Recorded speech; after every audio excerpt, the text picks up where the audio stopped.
বিসমিল্লাহির রহমানির রহিম। আসসালামু আলাইকুম আরহামতুল্লাহি ওবারকাতুহু। সুপ্রিয় শিক্ষার্থী বন্ধুরা, কেমন আছো সবাই? আশা করি সবাই ভালো আছো। আমিও আলহামদুলিল্লাহ ভালো আছি। বৈশ্বিক মহামারী করোনা ভাইরাসের কারণে দীর্ঘদিন শ্রেণী কার্যক্রম বন্ধ থাকার পর বানিয়াল উচ্চ বিদ্যালয়ের সৌজন্যে আমাদের এই ক্ষুদ্র প্রয়াস অনলাইন ক্লাসে তোমাদের প্রত্যেককে স্বাগত জানাচ্ছি। আমি মোহাম্মদ শহীদুল ইসলাম রানা, সহকারী শিক্ষক, বানিয়াল উচ্চ বিদ্যালয়।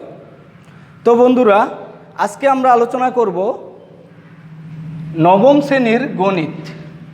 বিষয়বস্তু হচ্ছে ত্রিকোণমিতি অনুশীলনী 9.1।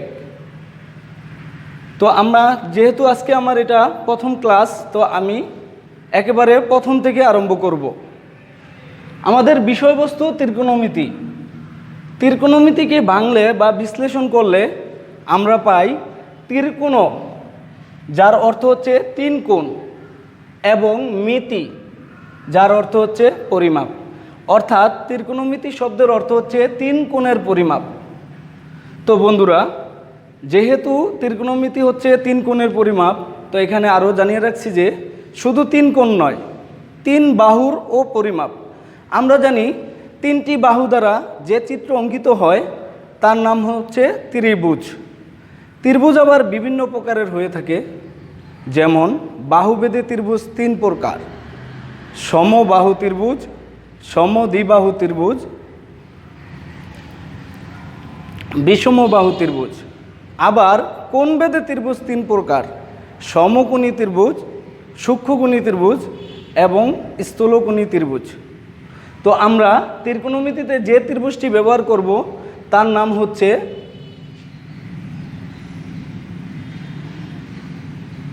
হ্যাঁ বন্ধুরা, তোমরা দেখে বুঝতে পারছো যে এটা কোন ত্রিভুজ। তার নাম হচ্ছে সমকোণী ত্রিভুজ।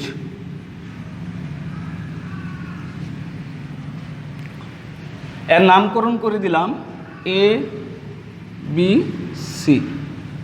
তাহলে আমরা দেখতে পাচ্ছি ত্রিকোণমিতিতে ব্যবহার হবে সমকোণী ত্রিভুজ। এখন সমকোণী ত্রিভুজের চেনার উপায় কি? সমকোণী ত্রিভুজের একটি কোণ সমকোণ, যেমন চিত্রে দেখতে পাচ্ছি আমরা বিকোণ হচ্ছে সমকোণ, এবং বিকোণ ব্যতীত অন্য আরও দুটি কোণ রয়েছে যেগুলোকে বলা হয় সূক্ষ্মকোণ। অর্থাৎ সমকোণের চেয়ে ছোট কোণকে বলা হয় সূক্ষ্মকোণ। তো বন্ধুরা, যদিও আমাদের আজকের আলোচনার বিষয় ত্রিকোণমিতি, তো এটা জ্যামিতির সাথে পুঙ্খানুপুঙ্খভাবে জড়িত। তো সূক্ষ্মকোণকে আমরা ত্রিকোণমিতি করার ক্ষেত্রে, যেমন এখানে এ কোণ, বি কোণ, আবার এটাকে প্রকাশ করার জন্য আমরা ব্যবহার করে থাকি একটা সাংকেতিক চিহ্ন থিটা।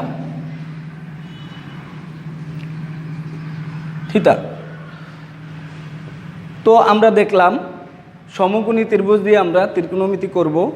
এবার সমকোণী ত্রিভুজের তিনটি বাহু থাকে। তিনটি বাহুর আবার ভিন্ন ভিন্ন নাম আছে, যেমন এক নম্বরে হচ্ছে লম্ব, দুই নম্বর ভূমি,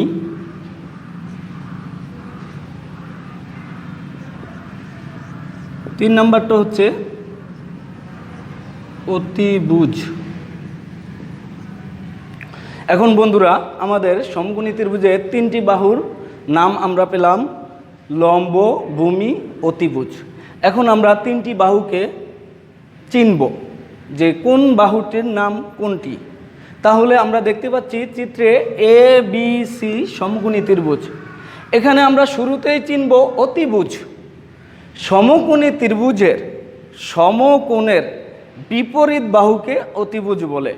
আমি আবার বলছি, সমকোণী ত্রিভুজের সমকোণের বিপরীত বাহুকে অতিভুজ বলে। তো আমরা দেখতে পাচ্ছি বিকোণ হচ্ছে সমকোণ, তাহলে অতিভুজ হবে এসি।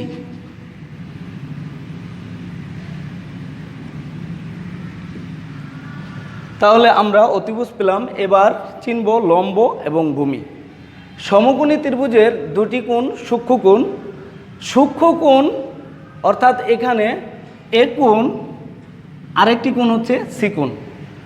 একে আমরা থিতাও বলতে পারি। তাহলে যদি সূক্ষ্মকোণ থাকে, সূক্ষ্মকোণের বিপরীত বাহু হচ্ছে লম্ব। একটু আগে জেনেছি সমকোণের বিপরীত বাহু অতিভুজ, সূক্ষ্মকোণের বিপরীত বাহু হচ্ছে লম্ব।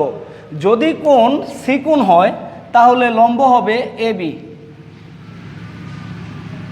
ভূমি হবে বিসি। তাহলে সিকোণের ক্ষেত্রে লম্ব এবি, ভূমি বিসি। আবার যদি ত্রিভুজটা অন্যভাবে বলি যে কোণ এ কোণ, তাহলে লম্ব হবে বিসি আর ভূমি হবে এবি। তাহলে বন্ধুরা আমরা সমকোণী ত্রিভুজের তিনটা বাহুর নাম জানলাম, লম্ব, ভূমি, অতিভুজ। এবার এই লম্ব, ভূমি, অতিভুজ এগুলো দিয়ে আমরা ত্রিকোণমিতি অঙ্ক করব। ত্রিকোণমিতি অঙ্ক করার জন্য আমাদের আবার কিছু মাধ্যমের প্রয়োজন।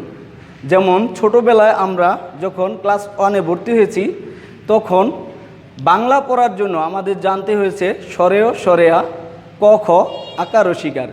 তেমনি ইংরেজি শেখার জন্য জানতে হয়েছে ABC। তেমনি ত্রিকোণমিতি শেখার জন্য আমাদের 6টি বিষয়ের সাথে পরিচিত হতে হবে। 6টি বিষয়ের নাম হচ্ছে, তাদেরকে একত্রে বলা হয় ত্রিকোণমিতিক অনুপাত। অর্থাৎ ত্রিকোণমিতিক অনুপাত দ্বারা আমরা অঙ্ক করব। সে ত্রিকোণমিতিক অনুপাতগুলো আমি ধারাবাহিকভাবে লিখব।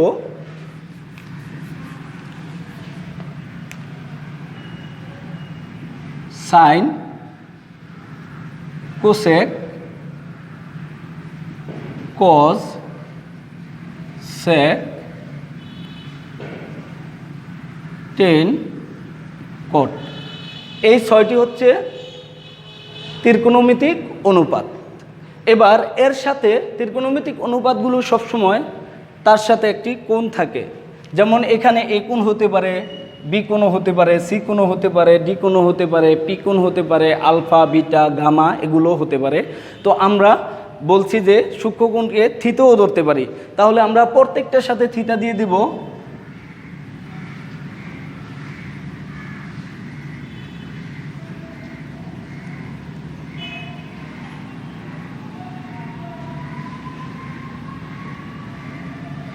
তাহলে আমরা ত্রিকোণমিতিক অনুপাতগুলোর নাম পেলাম সাইন, কোসেক, কস, সেক, টেন, কট।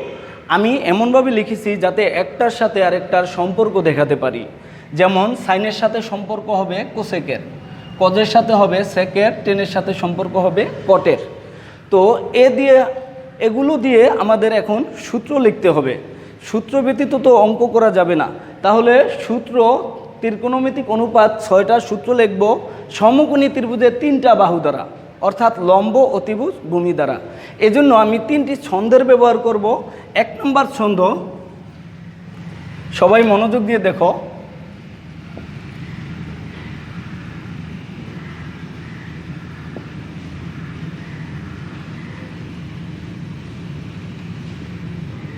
সাগরে লবণতি, সাগরে লবণতি। এই ছন্দ দিয়ে আমরা 2টি সূত্র লিখব সাগরে। তো এখানে জানিয়ে রাখছি যে এখানে শব্দ হচ্ছে 3টি, সাগরে, লবণ, অতি। তো প্রথম শব্দের প্রথম অক্ষর দিয়ে যে নামটি আসবে সেটা হচ্ছে ত্রিকোণমিতিক অনুপাতের নাম। তাহলে সাগরে, এখানে যদি প্রথম অক্ষরটি আমরা নেই, প্রথমটি নেই, তাহলে সাগর থেকে আসবে সা, সা থেকে আমরা লিখব এখানে সাইন, সাইন থিতা, ইকুয়াল বাদ চিহ্ন দেব, সাগর থেকে সাইন লিখলাম। লবণের প্রথম অক্ষর ল, অর্থাৎ ল থেকে লিখব লম্ব।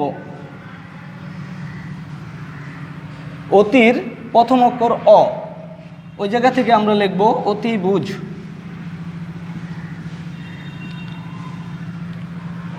অর্থাৎ সাইন থিটা ইকুয়াল লম্ব বাই অতিভুজ। তো আমি একটু আগে বলছি যে সাইনের সাথে সম্পর্ক হবে কোসেক, অর্থাৎ সম্পর্কটা হবে একটা আরেকটার বিপরীত, উল্টানো, উল্টানো। তাহলে আমরা এখন কোসেক লিখতে পারবো, কোসেক থিটা সমান অতিভুজ বাই লম্ব। তাহলে বন্ধুরা আমরা একটি ছন্দ থেকে 2টি সূত্র লিখেছি, আরও 2টি ছন্দ দিয়ে 4টি সূত্র লিখব, মোট 6টি সূত্র হবে। তো আমরা 2 নম্বর ছন্দ লিখি, কবরে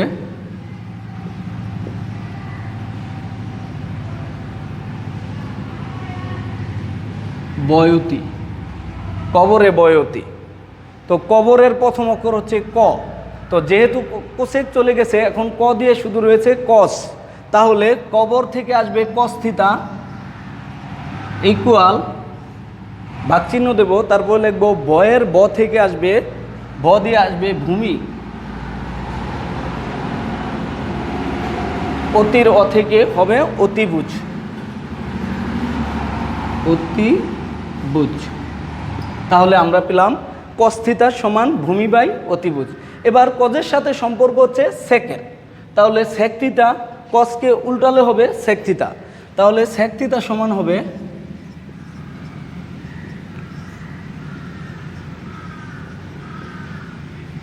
অতিভুজ বাই ভূমি। সেক থিতা সমান হবে অতিভুজ বাই ভূমি।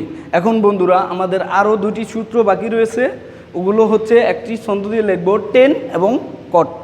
তাহলে আমি নিচে লিখে দিচ্ছি 3 নম্বর সূত্র। 3 নম্বর ছন্দ দিয়ে আমরা আরও দুটি সূত্র লিখব, ওটা হচ্ছে টেরা লম্বা ভূত, টেরা লম্বা ভূত। এখান থেকে আমরা দুটি সূত্র লিখব। তো টেরার ট থেকে আসবে টেন, টেন থিতা ইকুয়াল লম্বা ল থেকে আসবে লম্ব,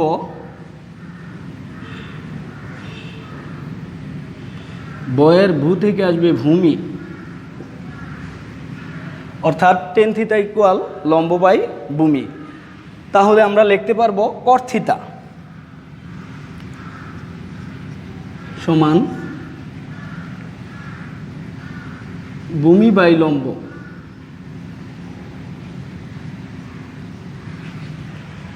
তো সুপ্রিয় শিক্ষার্থী বন্ধুরা, এতক্ষণ তোমরা দেখলা ত্রিকোণমিতিক অনুপাতগুলোর লম্ব ভূমি অতিভুজ অর্থাৎ বাংলা সূত্রগুলো।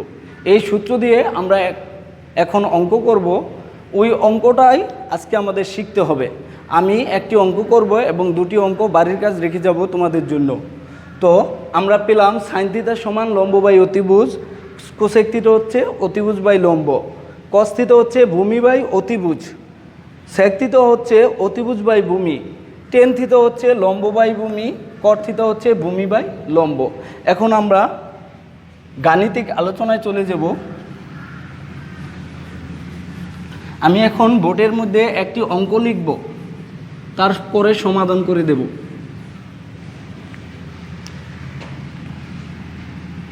যদি সাইন থিটা সমান হাফ হয় তবে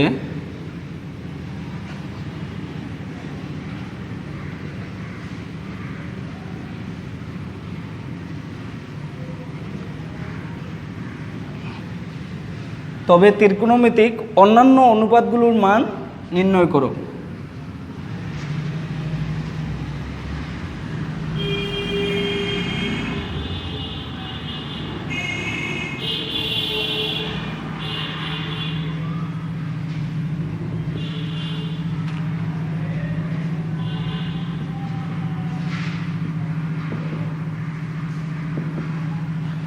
যদি সাইন থিটা সমান হাফ হয় তবে ত্রিকোণমিতিক অন্যান্য অনুপাতগুলো নির্ণয় করো। অর্থাৎ সাইন থিটার মান দেওয়া আছে, আমাদের আরও 5টা মান বের করতে হবে।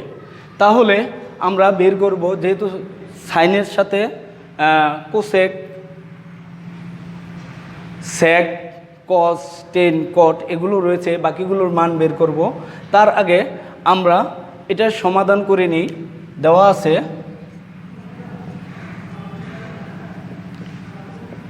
আছে সাইন থিটা সমান হাফ। তো বন্ধুরা, তোমাদের উদ্দেশ্যে বলছি, যে মানটা থাকবে আমরা ওই মানের ত্রিকোণমিতিক অনুপাতটা আবার লিখব। যেহেতু সাইন থিটা আছে, আমরাও সাইন থিটা লিখব। যদি কস থাকে কস লিখব, টেন থাকলে টেন লিখব, আমরা ওটা লিখব আবার। অথবা আমরা জানি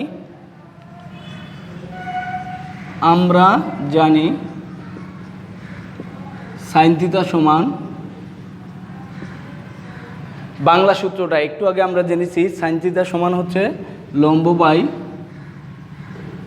অতিভুজ।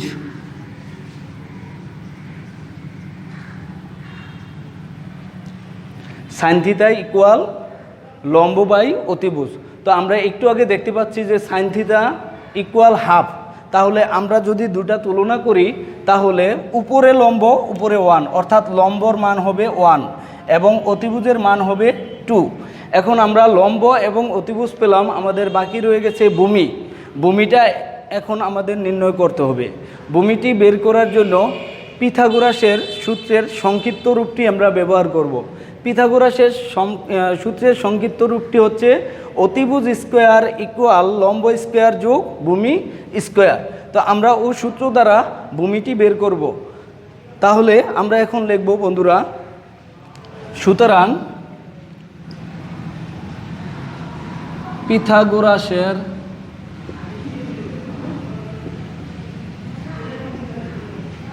সূত্রানুসারে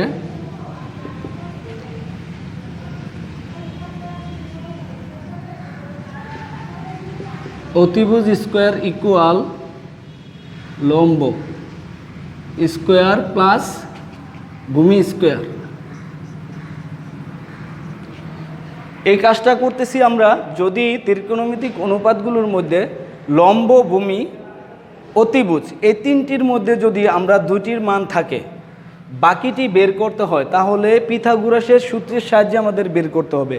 অর্থাৎ অতিভুজ ভূমি থাকলে লম্ব বের করব, লম্ব ভূমি থাকলে অতিভুজ বের করব, আর অতিভুজ লম্ব থাকলে ভূমি বের করব এই সূত্রের সাহায্যে।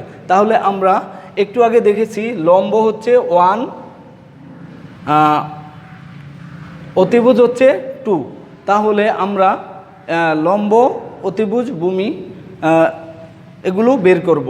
তো এর আগে বন্ধুরা একটু বলে রাখি যে এখানে আমরা লিখে নেই, সুতরাং লম্ব 1 এবং অতিভুজ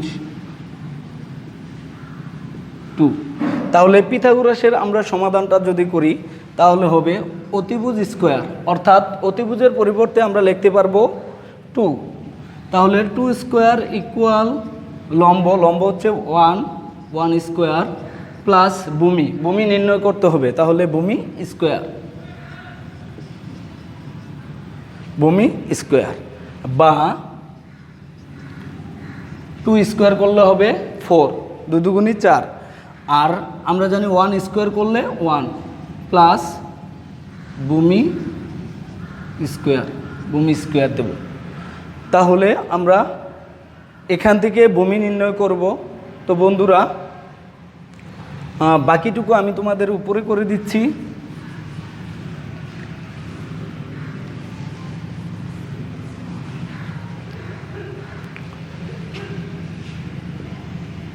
বা 4 ইকুয়াল, এখানে আমরা একটু বলে রাখি, যেহেতু ভূমি নির্ণয় করব, ভূমিটি যদি বাম পাশে নিয়ে আসি ওটা মাইনাসের হয়ে যায়। এজন্য আমরা ভূমি বাম পাশে না এনে 1কে বাম পাশে নিয়ে আসব, তাহলে প্লাসের 1 হয়ে যাবে মাইনাস, অর্থাৎ এটা হবে 4 - 1 ইকুয়াল ভূমি স্কোয়ার বা 3 ইকুয়াল ভূমি স্কোয়ার। এখন আমাদের স্কোয়ারটা বাদ দিতে হবে, এজন্য আমাদের একটি বর্গমূলের প্রয়োজন, অর্থাৎ এটাকে আমরা রুট করব। তাহলে উভয় পক্ষ রুট করলে √3 ভূমি স্কোয়ার। এবার রোটে আমরা জানি রোট এবং স্কোয়ার দুটা বাদ যায়, তো সুতরাং বাদই হবে √3 ইকুয়াল ভূমি, সুতরাং ভূমি √3। তাহলে বন্ধুরা আমরা লম্ব পেলাম, ভূমি পেলাম এবং অতিভুজ পেলাম, তিনটির মান পেয়েছি। এখন আমরা ত্রিকোণমিতিক অন্যান্য অনুপাতগুলো বের করব। অন্যান্য অনুপাতগুলো হচ্ছে সাইনের মান ছিল কোসেক, কস, সেক, টেন, কট, এগুলোর মান আমরা বের করব। তাহলে আমরা যে কোনোটার মান আগে নির্ণয় করতে পারি। তো আমি তোমাদের জন্য আগে করে দিব কোসেকের মান।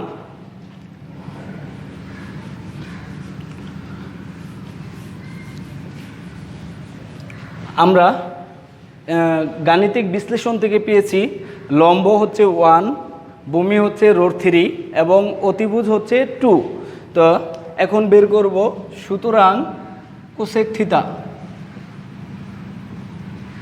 কোসেক থিটার বাংলা সূত্র হচ্ছে সাইনের বিপরীত, অর্থাৎ সাইন ছিল লম্ব বাই অতিভুজ, তাহলে কোসেক থিটা হবে অতিভুজ বাই লম্ব, অতিভুজ বাই লম্ব। একটু আগে আমরা লম্ব অতিভুজ ভূমির মান পেয়েছি, ওইখান থেকে আমরা লিখব অতিভুজের মান ছিল 2 আর লম্ব ছিল 1। আর আমরা জানি নিচে 1 হলে ওটা দিতে হয় না, ওটা এমনিতেই থেকে যায়, তাহলে এটার মান হবে 2। এবার বের করব কস থিটা। কস থিটার বাংলা সূত্র হচ্ছে ভূমি বাই অতিভুজ, ভূমি অতিভুজ। তাহলে ভূমি সমান একটু আগে পেয়েছি √3 আর অতিভুজ হচ্ছে 2, অর্থাৎ এটার মান হবে √3/2। এবার বের করব এদিকে, এটা আবার দিয়ে দিবা। এখন বের করব সেক থিটা। সেক থিটা হবে কজের উল্টা, অর্থাৎ অতিভুজ বাই ভূমি, অতিভুজ বাই ভূমি। অর্থাৎ অতিভুজের মান ছিল 2, ভূমি হচ্ছে √3, 2/√3। এবার ত্রিকোণমিতিক অনুপাতগুলো দুটোই বাকি আছে, একটি হচ্ছে টেন আর একটি হচ্ছে কট। তাহলে আমরা লিখি টেন থিটা। টেন থিটার বাংলা সূত্র হচ্ছে লম্ব বাই ভূমি, অর্থাৎ এখানে লিখব লম্ব ভূমি। তাহলে একটু আগে দেখেছি লম্ব হচ্ছে 1 আর ভূমি হচ্ছে √3, অর্থাৎ এটা হবে 1/√3। এবার সর্বশেষ বের করব কট এবং কট থিটা। 10 উল্টালে হবে কট, অর্থাৎ ভূমি বাই লম্ব, ভূমি লম্ব। তাহলে ভূমি আমরা পেলাম হচ্ছে √3 আর লম্ব হচ্ছে 1, নিচে 1 দেওয়া লাগে না, তার মানে √3। এবার আমরা অ্যান্সার দিয়ে যদি লিখি, অ্যান্সার দিয়ে ধারাবাহিকভাবে সেক, কোসেক, টেন, কট লেখা যাবে, বা খালি অ্যান্সার রাখলেও হবে। এইটুকু হচ্ছে আমাদের আজকে ত্রিকোণমিতিক অনুপাতগুলোর মান নির্ণয় করা, অর্থাৎ যে কোনো একটার মান থাকলে বাকি 5টা বের করা যাবে। সাইন, কস, টেন, কট এগুলোর মধ্যে থেকে একটার মান থাকলে বাকি 5টা বের করা যাবে। তো বন্ধুরা, এইটুকুই আমার আজকের শ্রেণী কার্যক্রম ছিল। এখন আমি বাড়ির কাজ দেব।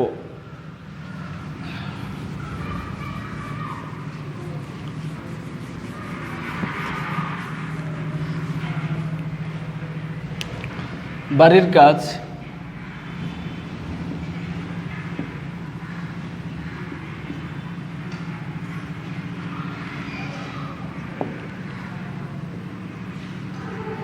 cos θ সমান 1/3 হলে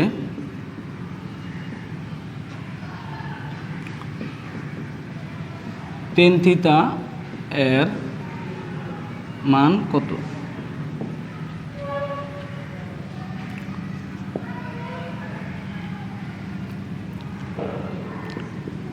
tan θ সমান 3/4 হলে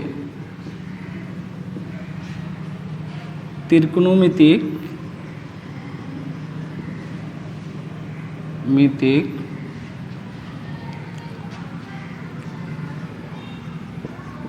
অন্যান্য অনুপাতগুলো